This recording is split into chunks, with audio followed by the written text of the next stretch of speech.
Ai în ajunul Crăciunului. La români, calul nu este doar un animal de muncă, ci un simbol al puterii, norocului și legăturii dintre lumi.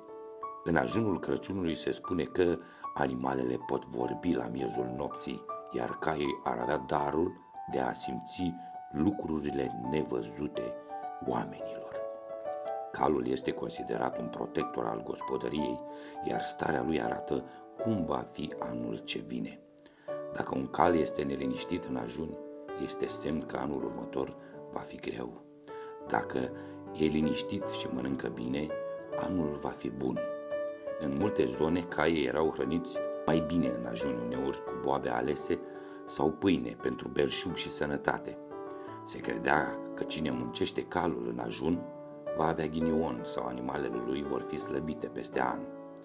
Gospodarii făceau semnul crucii peste grajd pentru a feri animalele de rele.